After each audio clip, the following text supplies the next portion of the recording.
High in the Andes Mountains, an empire stretched across the spine of South America, the Inca Empire.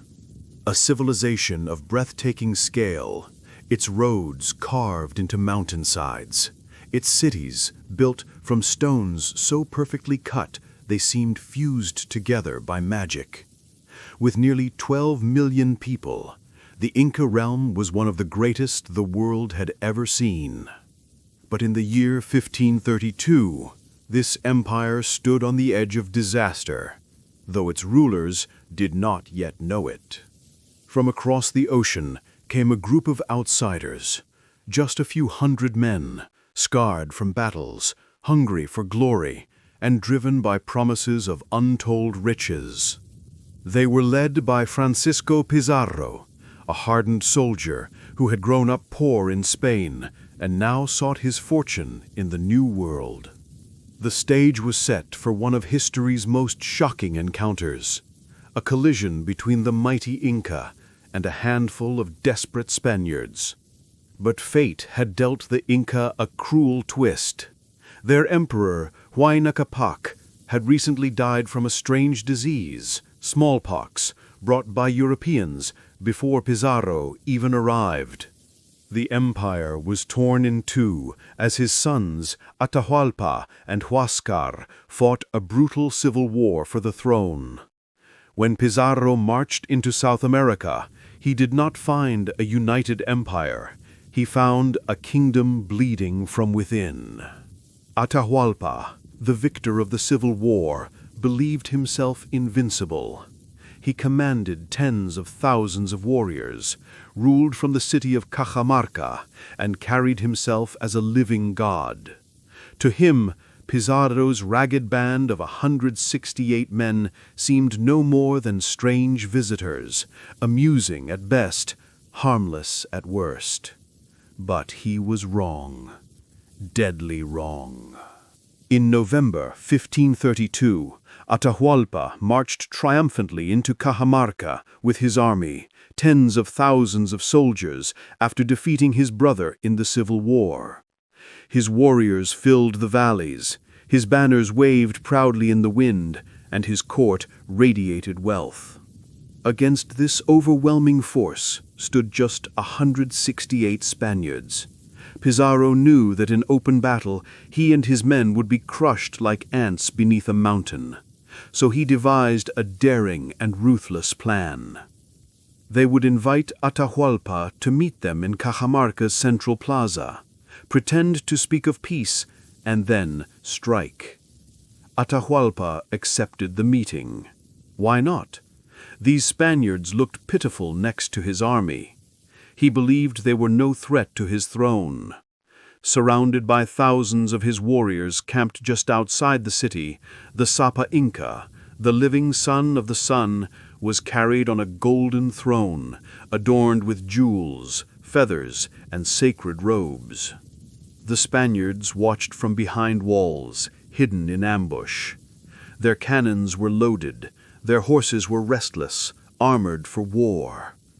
When Atahualpa entered the plaza, silence fell. A Dominican friar, Vicente de Valverde, stepped forward, carrying a Bible. Through an interpreter, he told Atahualpa that the Spaniards came in the name of the Christian God and the King of Spain. He urged the Inca ruler to submit. Atahualpa listened, confused and insulted. Then, in a moment that would seal his fate, he threw the Bible to the ground. The Spaniards struck. Cannons roared, muskets cracked, steel clashed. Spanish cavalry, mounted on war horses the Incas had never seen before, charged into the panicked crowd. The thunder of hooves echoed against the stone walls. The Incas, armed with clubs, spears, and slings, were trapped in the narrow plaza. Thousands were slaughtered, while the Spaniards did not lose a single man. And amid the chaos, Atahualpa was dragged from his golden throne, seized by Pizarro's men. The son of the sun, captured. In one night, the balance of power shifted. The mighty Inca Empire was brought to its knees by fewer than 100 men. But Pizarro had not yet won. Now came the question: what to do with a captured emperor? Atahualpa, the most powerful man in South America, now sat in a cold prison cell. The Spaniards had captured a god, but they did not kill him, not yet. They saw an opportunity far greater than blood. Atahualpa, desperate to regain his freedom, made a stunning offer. He promised to fill the room where he was held, floor to ceiling, with gold, and he did. Day after day, treasures from across the empire arrived: golden cups, statues, jewelry, even the sacred ornaments of the Sun Temple. By the end, the ransom filled 2 large rooms with silver and 1 with gold, the largest ransom ever paid in history. But Pizarro and his men had grown greedy, and more importantly, they feared the Incas might rally to free their emperor. Whispers spread: if we release him, he will destroy us. In 1533, after months in captivity, the Spaniards put Atahualpa on trial. The charges were absurd: conspiracy, idolatry, even plotting to kill Pizarro. It was a show trial. His fate had already been sealed. Atahualpa was sentenced to death by burning at the stake. To the Inca, whose bodies had to remain intact for the afterlife, this was a fate worse than death. Facing the flames, Atahualpa made one last choice. He agreed to be baptized into Christianity. In return, the Spaniards changed his sentence to strangulation. On the night of August 29, 1533, the last true emperor of the Inca Empire was executed. The man who once ruled millions, carried on a golden throne, died in silence at the hands of a few hundred strangers. With Atahualpa gone, the empire crumbled.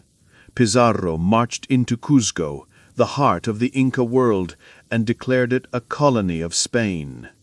Temples of gold were looted. Inca nobles were reduced to servants. Roads that once carried messages of empire now carried chains of conquest. Yet, resistance did not die. Leaders like Manco Inca would rise to fight back, and echoes of the Inca spirit still endure in the Andes today. But the empire itself, its glory, its power, its unity, was lost forever. The fall of the Inca Empire was not just the defeat of an army.